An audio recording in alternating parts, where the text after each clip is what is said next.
வணக்கம். Welcome to கதை திரட்டு. இந்த வீடியோவில் நம்ம என்ன கதை கேட்க போகிறோம்னா, எழுத்தாளர் பிவிஆர் அவர்கள் எழுதிய ஆலமர விழுதுகள் கதையின் 7வது பகுதி. நம்ம சேனலை இதுவரைக்கும் சப்ஸ்கிரைப் பண்ணாதவங்க சப்ஸ்கிரைப் பண்ணுங்க.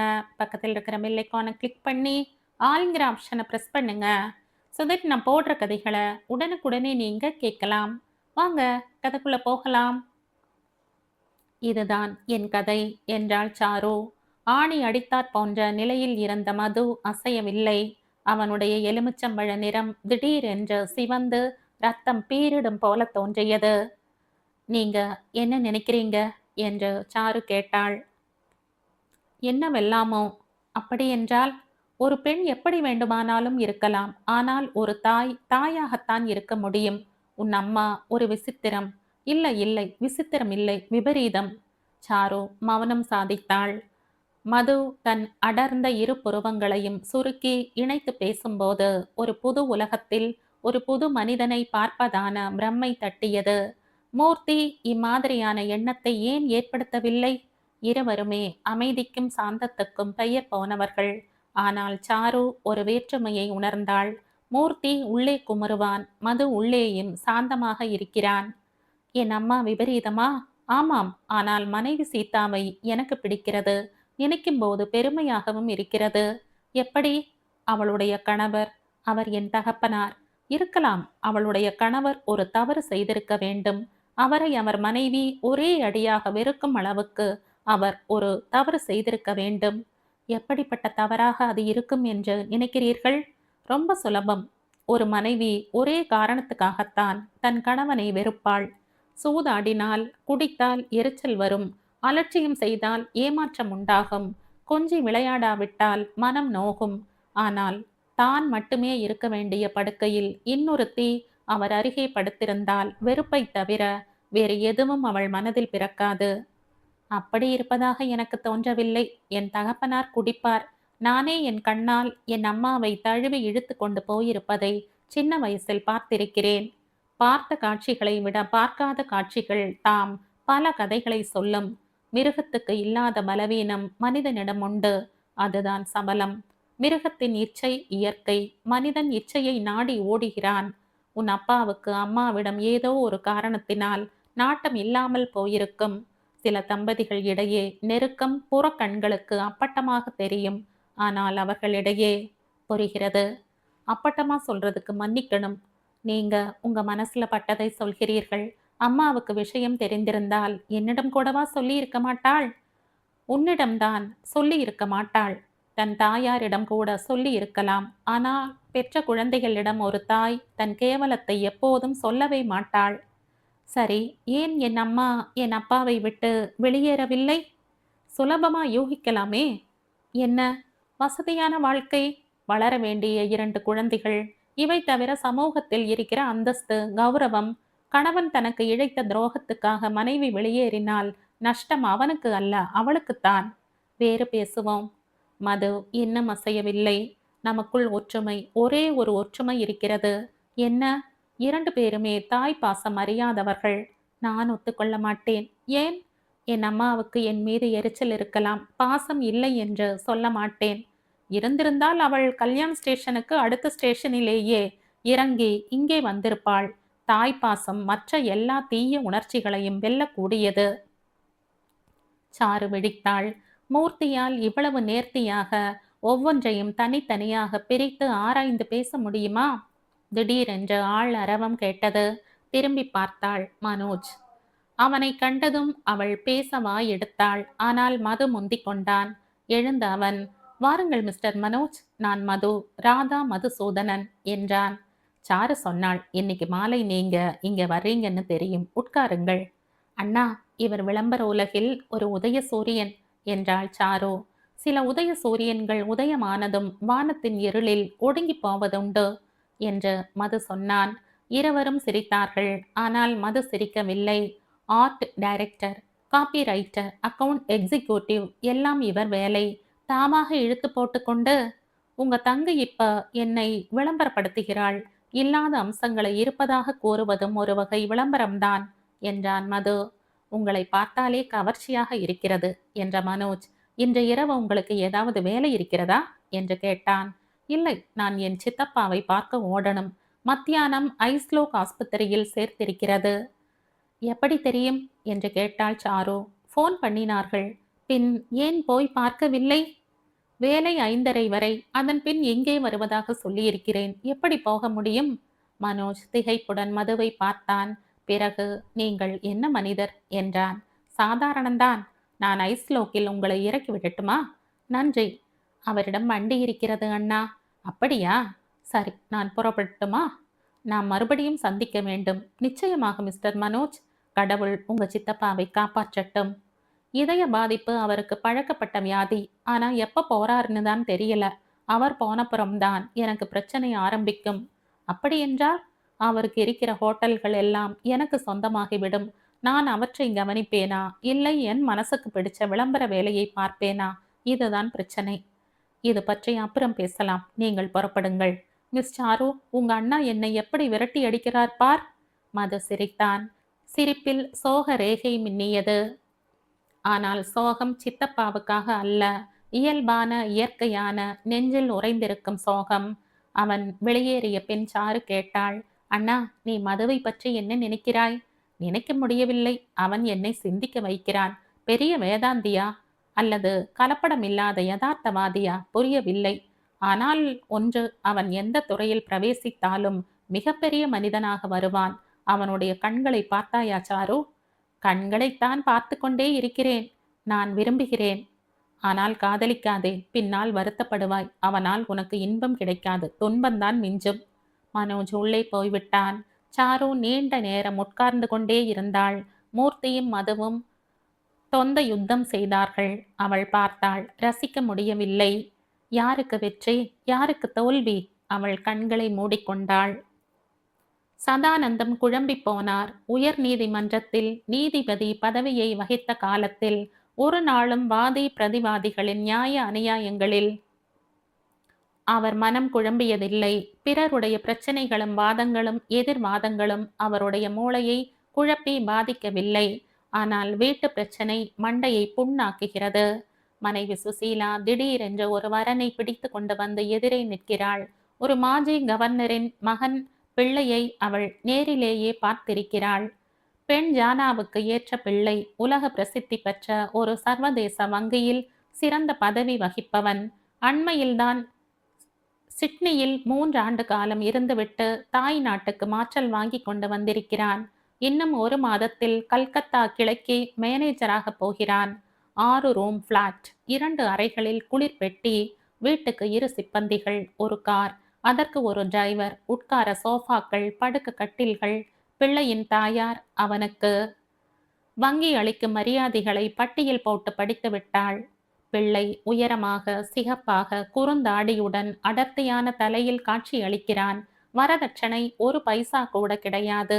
4-5 மாதங்களுக்கு முன் வங்கி விஷயமாக லண்டன் போயிருந்த போது சாவில்ரோ நிபுணர்களிடம் பேண்ட், கோட், ஷர்ட் எல்லாம் தைத்து கொண்டு விட்டானாம். இந்தியா திரும்பியதும் கல்யாணம் நிச்சயமாகும்.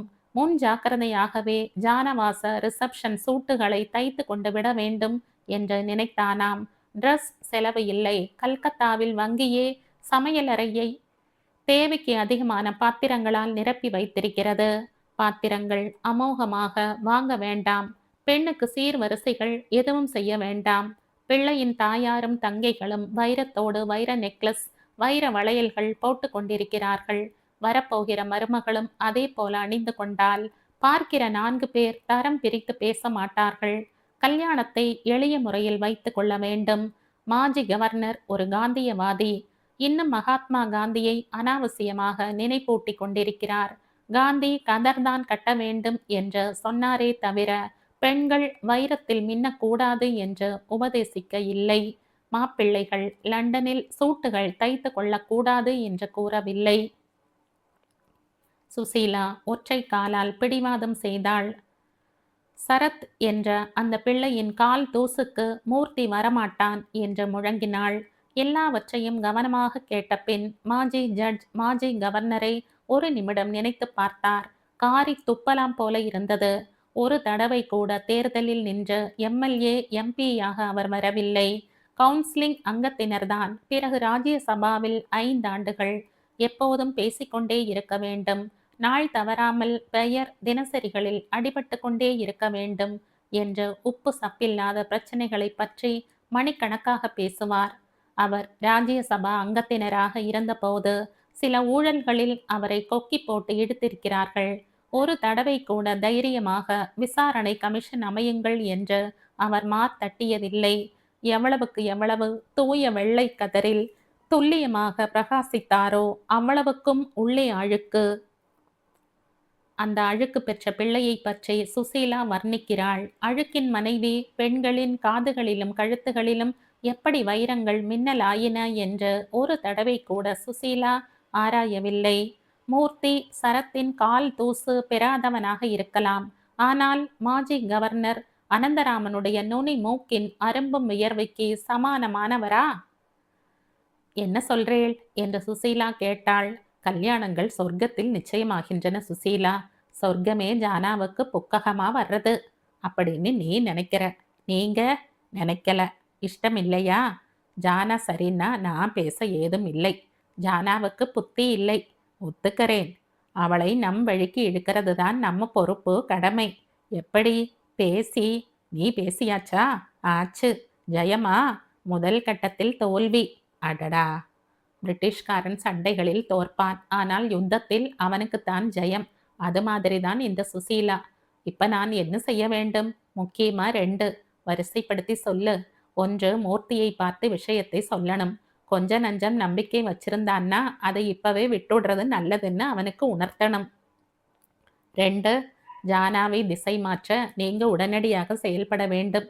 சரத் இன்னும் 27 நாட்களில் கல்கத்தா போறான். போய் வேலையில் சேர்ந்து விட்டால் 1 வருஷத்துக்கு லீவு கிடைக்காதாம். பொறுப்பான பதவி இல்லையா? ஆமாம். என்ன ஆமாம்? பொறுப்பான பதவி. விளையாட்டா இருக்கா? இல்லை, சீரியஸா யோசிக்கிறேன். ஒரு பிள்ளைக்கு அப்புறம் லீவு கிடைக்காது என்கிற ஒரு காரணத்துக்காக அவசர அவசரமா கல்யாண ஏற்பாடுகளை செய்யறது அவ்வளவு விவேகமா எனக்கு படலை. குடும்பம் நல்ல குடும்பம். உனக்கு எப்படி தெரியும்? உனக்கு பிள்ளையின் அம்மாவுடன் எத்தனை வருஷம் சிநேகம்?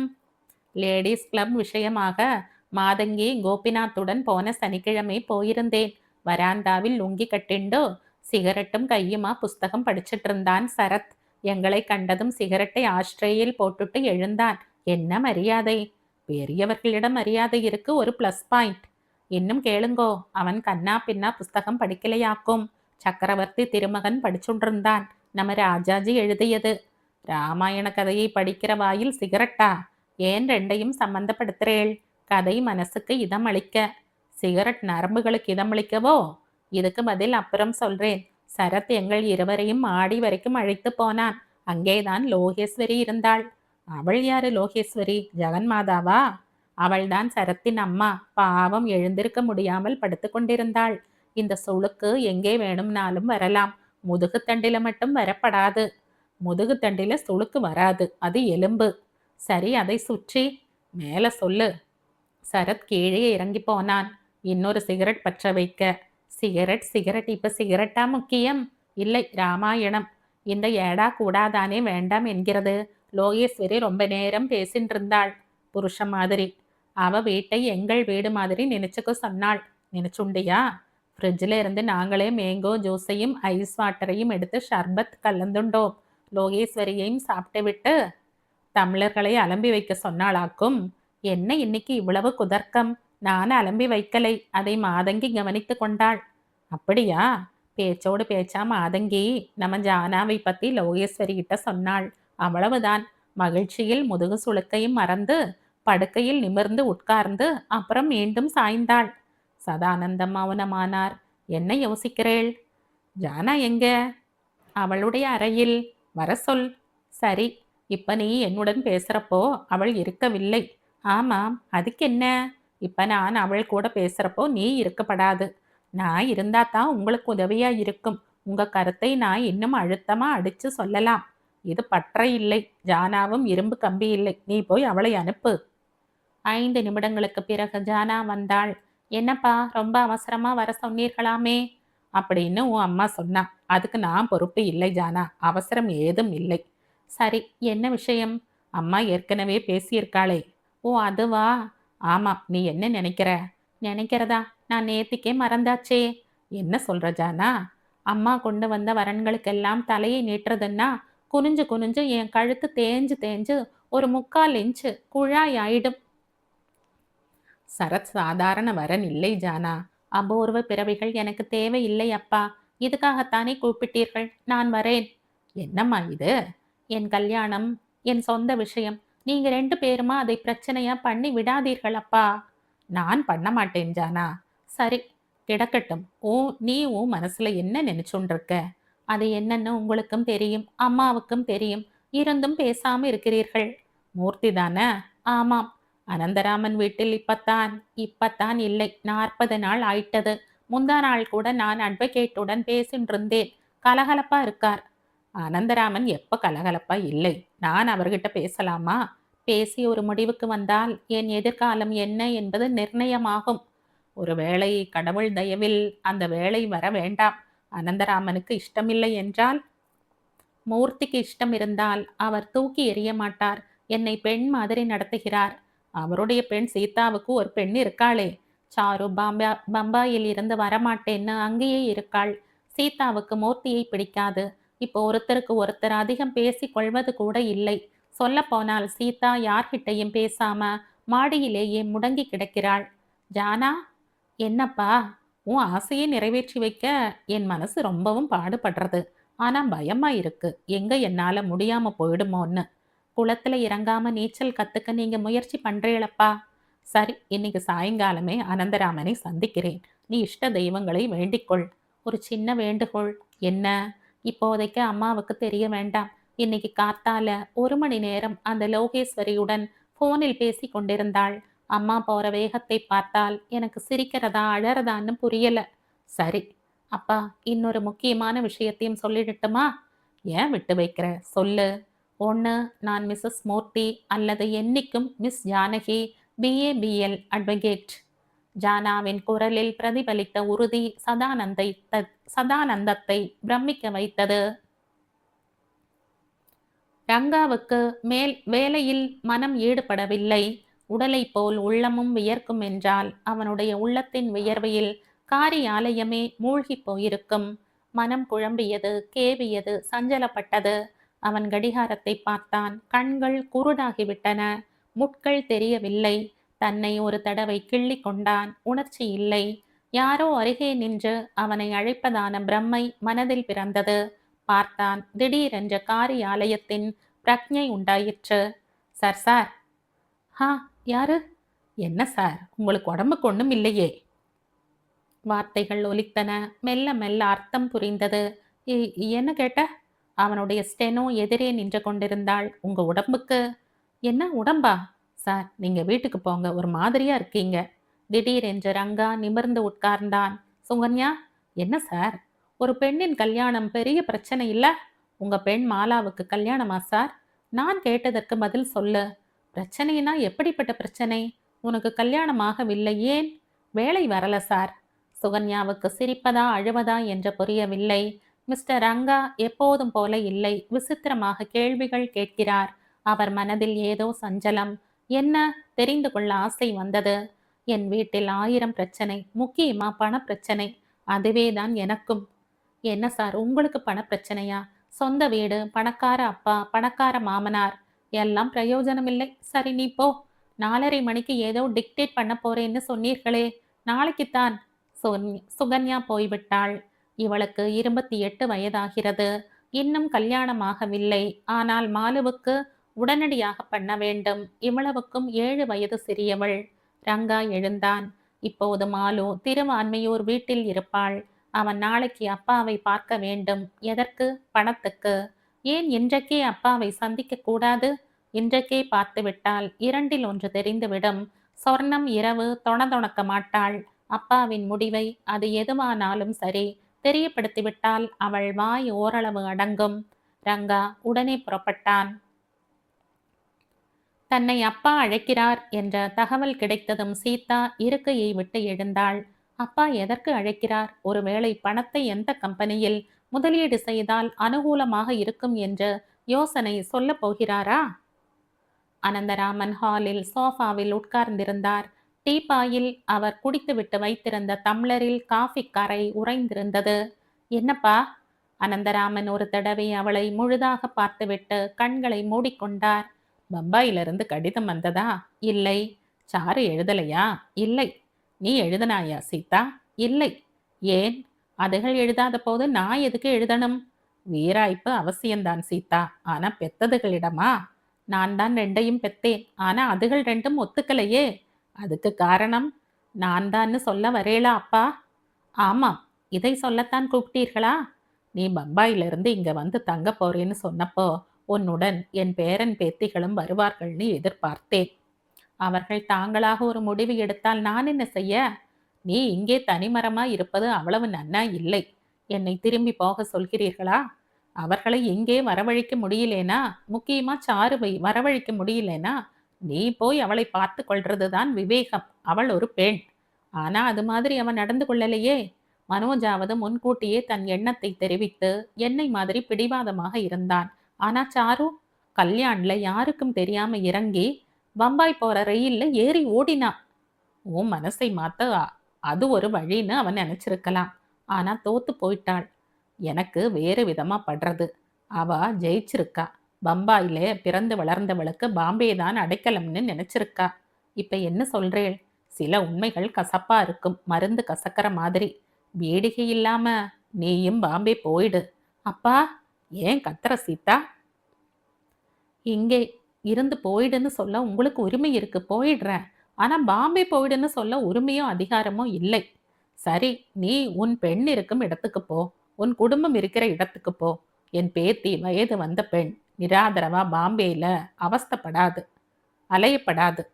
சரி, அதை பத்தி யோசிக்கிறேன். ஒரு கேள்வி. என்ன? என் பெண்ணை மூர்த்திக்கு வாங்கிக்கணும்னு நீங்களும் அம்மாவும் ரொம்ப நாளா ஆசைப்பட்டிருந்தீர்களே, அந்த ஆசை என்னாச்சு? உன்னை பொறுத்தவரை மூர்த்தியும் வேப்பங்காயும் ஒன்னாச்சே. எங்க ஆசைக்கு அப்புறம் என் கதி?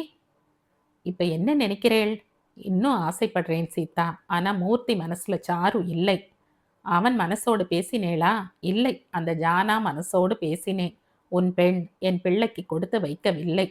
இப்ப எனக்கு உங்களை நன்றாக புரியறதப்பா. என்ன புரியறது? பேத்தி மருமகளா வரமாட்டான்னு உறுதியானதும் பேத்தியை கொடுத்த அம்மாவை, தாம் பெத்த பெண்ணை வெளியேற சொல்கிறீர்கள். நீ மூக்கு நுனியை தாண்டி பார்க்கலேனா அது என் குத்தம் இல்லை சீதா. மூக்கையே எல்லாருமா சேர்ந்து வெட்டியாச்சு. அப்புறம் நுனி ஏது? நான் வரேன். சீதா எழுந்தாள்.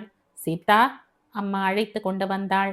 என்னம்மா, உன் உபதேசம் ஏதேனும் பாக்கி இருக்கா? டிஃபன் சாப்பிடவா? கல் தோசை உனக்கு பிடிக்கும். ரங்கா பெண்ணும் மூர்த்தியும் தின்னுண்டிருக்கா.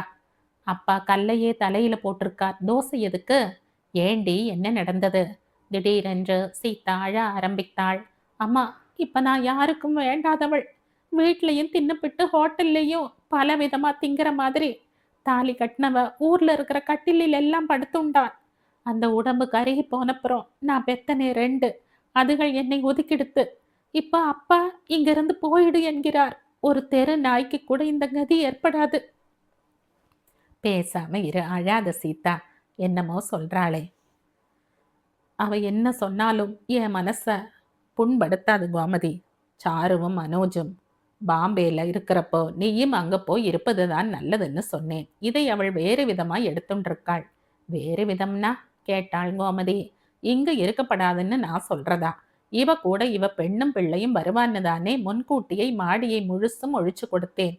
மூர்த்திகிட்டையும் சொல்லாம அவன் ரூமை மாத்தினேன். அதை பத்தி அவன் ஒரு வார்த்தை பேசி இருப்பானா? வாடி சீதா, வீடுனா எல்லாம் இருக்கும். நீயும் நானுமா டிஃபன் சாப்பிடுவோம். நான் இன்னைக்கே பம்பாய் போறேன். அப்பா சொல்லிட்டாருன்னு நான் பம்பாய் போகலை. பம்பாயை தவிர எனக்கு வேறு ஊர் தெரியாது என்கிறதாலே. உணர்ச்சி வசப்பட்ட வார்த்தைகளை அள்ளி கொட்டாதே சீதா. நீ பேசாம இருமா. கோமதி என்றார் அனந்தராமன். நிசப்தம் நிலவியது. அதை கிழித்தார். சீதா குணம் நமக்கு தெரியும். அவ பம்பாய்க்கு போகட்டும், அது நல்லதுக்குத்தான். இங்க இருந்து இப்ப கோபத்துடன் போனாலும் நாளைக்கு அவளே எல்லாத்தையும் உணர்வாள். நான் போறேன். நீங்கள் எல்லாம் நான் இல்லாம நன்னா இருங்கோ. அப்பா நிம்மதியா இருக்கட்டும். அந்த சமயம் பார்த்து மூர்த்தி ஹாலினுள் பிரவேசித்தான். தோ உங்க பிள்ளை அந்த சிறுக்கியை கல்யாணம் பண்ணிட்டு மாடியில கூத்தடிக்கட்டும். என்னப்பா, அம்மா என்ன சொல்றா? உன் பெண் நீ இப்போதைக்கு பேசாம போ. சீதா விருட்டென்று மாடிக்கு ஓடினாள். மூர்த்தி பேச வாய் எடுத்தான். வாய் நின்றது. போர்ட்டிகோவில் கார். காரில் இருந்து ரங்கா இறங்கினான். ஏண்டா இன்னிக்கே வந்திருக்கான்? தெரியாது. இன்னொரு யுத்தத்துக்கு அப்பா தம்மை தயார் செய்து கொள்கிறார் என்று மூர்த்தி நினைத்தான். அனந்தராமனுக்கு தம் பெண் சீதாவை பற்றி அவளுடைய குழந்தை பருவத்தில் இருந்து மாலையும் கழுத்துமாய் முகம் பூரிக்க நின்ற நாள் வரை நினைத்து பார்க்க வேண்டும் என்ற ஆசை எழுந்தது. முடியவில்லை. சீதா மாடி ஏறி சென்ற சூட்டில் பிள்ளை ரங்கா வந்து சேர்ந்தான். ஒரு கோழை பிள்ளையை பெற்றதற்காக அவர் வருந்தாவிட்டாலும் ஒரு பெண்டாட்டியின் உந்துதலில் நடமாடுகிறானே என்ற தாபம் அவருள் ஏற்பட்டது. முன்னொரு காலத்தில் அவன் அம்மாவின் பின்னாலேயே ஒளிந்து கொள்வான். கல்லூரியில் படிக்கும் காலங்களில் ஒரு தடவை கூட நேரடியாக வந்து எதுவும் பேச மாட்டான். சிறு செலவுக்கு கூட அம்மாதான் தூது. அவனை இப்போது அவனுடைய மனைவி தூது அனுப்பி இருக்கிறாள். ரங்கா ஹாலினுள் வந்தான். சௌக்கியமாப்பா? 5க்கு 2 பழுதில்லாம இருக்க. வா, ஆபீஸ்ல இருந்து நேரா வர்ற போல இருக்கு. ஆமாப்பா. அப்போ உள்ள போய் டிஃபன் காஃபி சாப்பிடு. கல் தோசை. வயிற்றுக்கு ஒன்றும் வேண்டி இருக்கல. அடைச்சு கிடக்கிற மாதிரி படுறது. புளிய கரைச்ச மாதிரி இல்லையே. ஏண்டா மூர்த்தி, நீ ஏன் திண்ணை பக்கமா ஒதுங்கி நிக்கிற? ரங்கா என்ன ராமனா இல்ல நீ என்ன லக்ஷ்மணனா?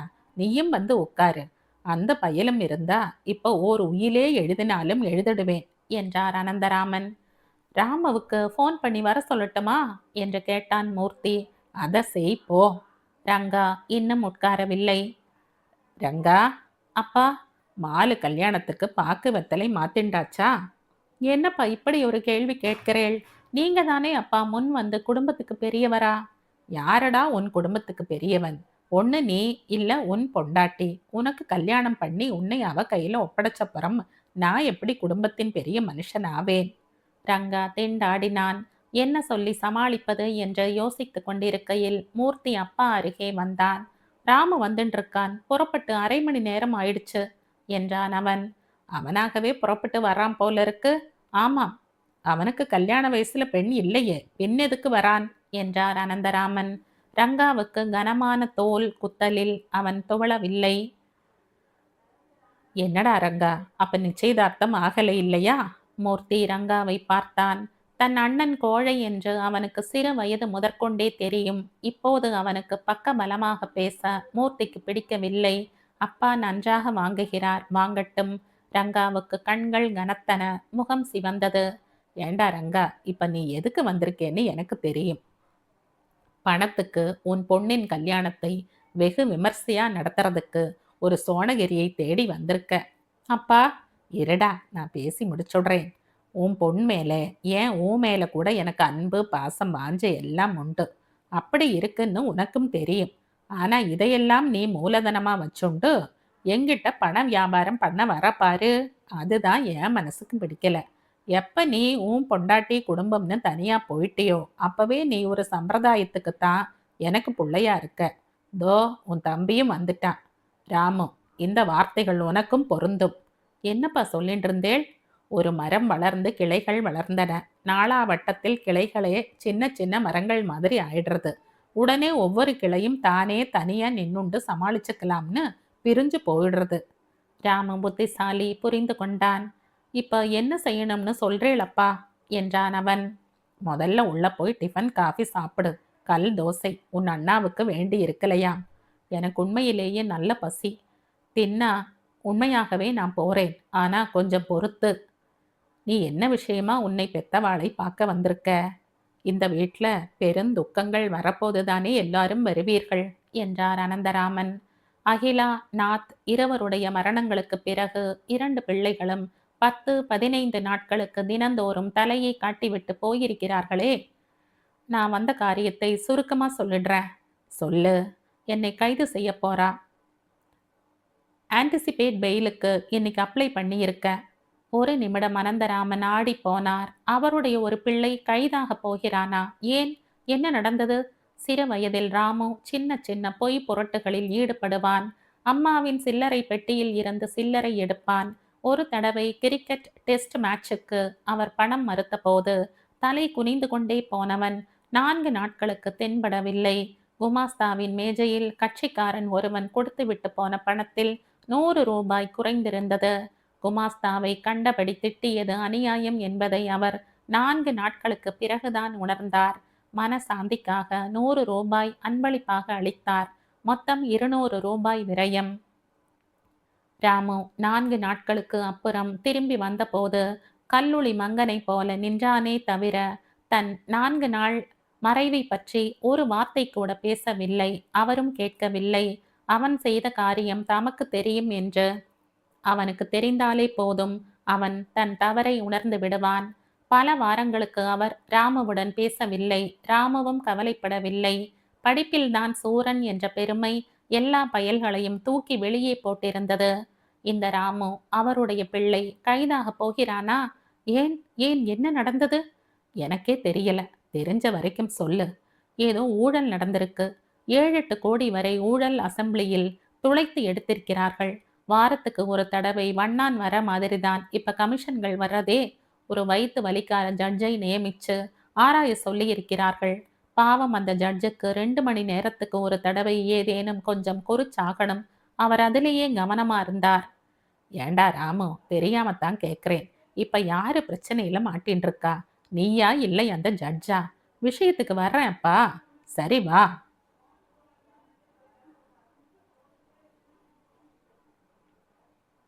இந்த கதையின் தொடர்ச்சியை அடுத்த பதிவில் கேட்கலாம். நன்றி.